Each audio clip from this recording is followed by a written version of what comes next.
Do unto others as you would have done unto you. Unless they're apostates and then kill them all. Yeah.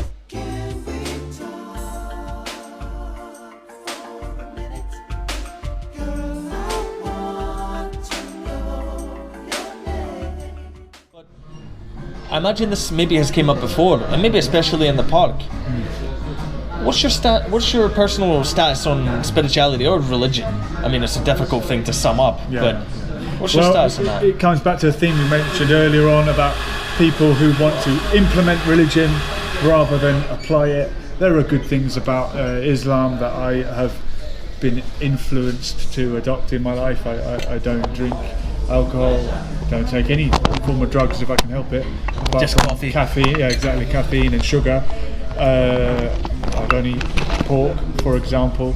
But because it's a very bad acidic meat with lots of toxins in it. But probably just the meat. Most meats are.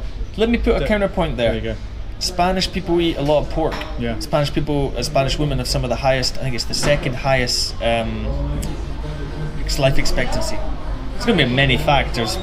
And the same with the Italians. If they didn't eat pork, they'd live even longer. No, but there's the Japanese and the Italians in certain villages have the highest life expectancy of the world. Very interesting. I don't know what their pork consumption is, but they do eat meat. Okay. Yeah, absolutely. And the IQ level is very high in Japan as well. Right. But do these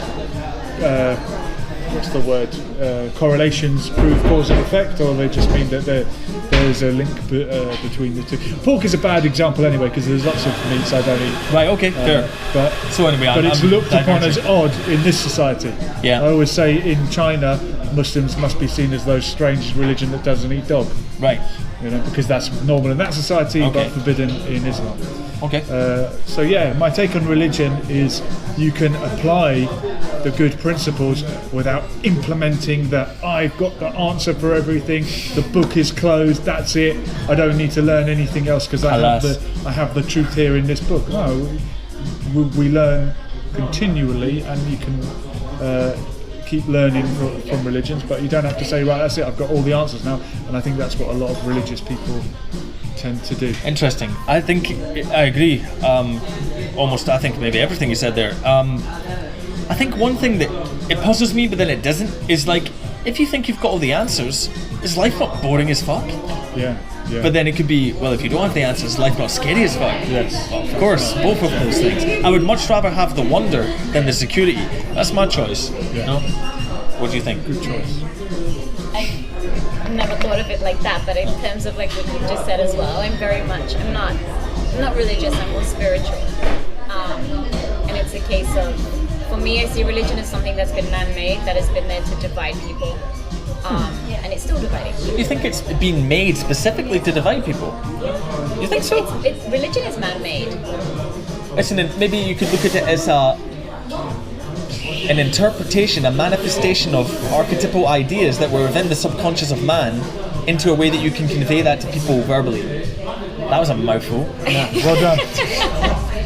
What I'm saying is that I don't think it's being made to divide people. That's my view. I think it's to describe something that's very hard to describe. Maybe like art, because you've got great art that's used to depict religious ideas, which is fascinating.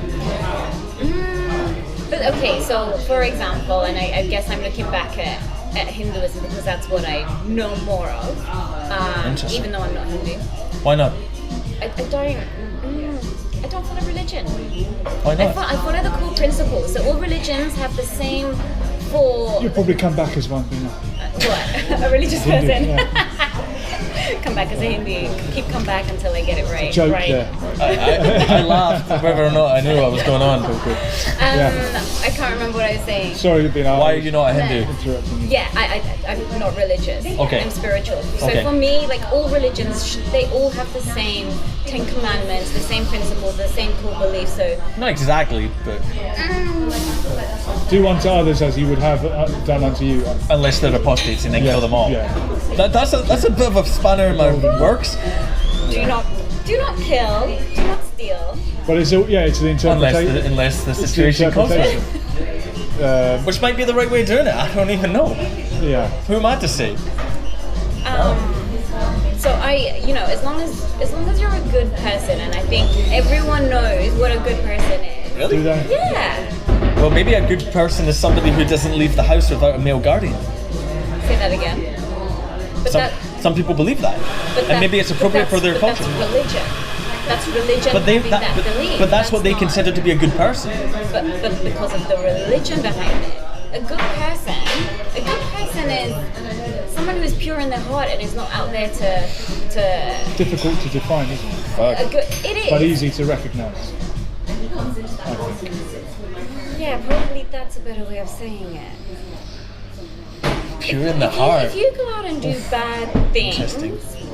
yeah, pure in the heart. So I'm not going out with bad intentions. I'm not there to be malicious to somebody. Okay. I'm not there to backstab somebody. Okay, for so my gain. Constrain your or someone else's malevolence. gain. Okay, I got you.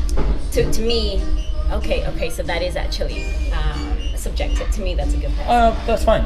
Yeah. But as long as everyone is a good person, it doesn't matter what you believe.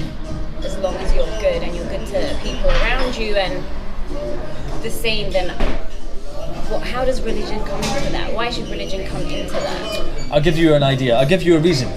Because to get a large group of people to work successfully together, they have to have the same axioms, or at least approximately the same. If they don't, this is the theory, they can't work together. They have to have the same idea of like trust. For example, if you guys think this, I also think that, and therefore we trust each other, right? We can work together. That's the idea. But you had that before religion came along, no? But I don't think religion has an origin. I think it's always always been a part of humans. It's the explanation for life. That's what it is. We call it religion now. Right. Back then it was just common sense that or it's the sun or whatever should be worshipped. It's a metaphysical explanation. Okay. Then I guess it goes back to the first thing that we were talking about, myths and values. Oh yeah, we got back to it, didn't we? We did address your question. Yeah. Circle. Yeah. Okay, interesting. Would you ever become a religious person, do you think? I don't think so. I don't think so. Well, you didn't think you'd be a vegan? That's true, you just walked into right. it. You've adopted a doctrine. So that's why I said, that's why it wasn't a straight no. It was like, I don't think so. You don't know what's going to happen. I think veganism is harder to follow than a lot of religions, and it has a spiritual, if you like, ethos behind it, respect for all animal life. You might go for it for the health reasons. There's health benefits to being a Muslim. Part of it, right?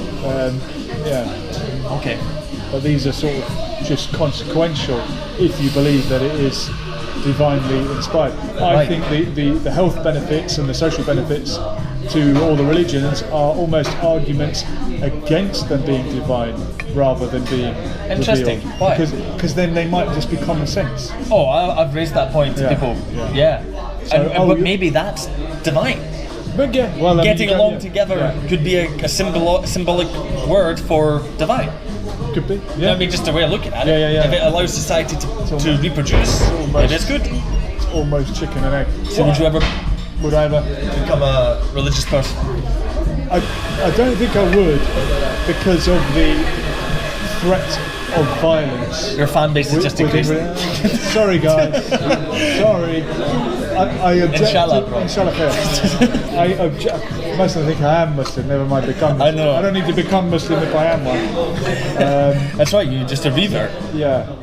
I don't like the threat of violence within religion. I think that is the key, and more through my teaching and seeing how negative the use of threat is.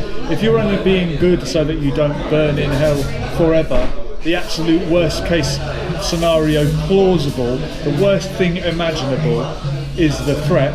That would make you do anything. I'm not interested in being threatened. No, I'm with you on that. I'm very dismissive of it. I had I think I had really good conversations. 2.5 hours long. There were a couple of guys who were Muslim, but they weren't like super on the like hardcore chat, and they were really interesting to talk to. Some of the other thing, one of the other channels, and We talked about. He suggested to me, well, is it not better to like hedge your bets? Like if there is a God, then you should just subscribe to that God, and therefore you'll be all right. I was like, come on, man. Logically, William, if there's any chance in your mind, any doubt in your mind that hell, the worst case scenario, imaginable, plausible, if there's any chance that is true, would you ever break the laws? It's worth that you follow their religion. Oh, right. Just from a common sense point of view. You could look at isn't that why religion has flourished? Because of that doubt? I imagine maybe so. It's a really good question, and I would say, for me, no.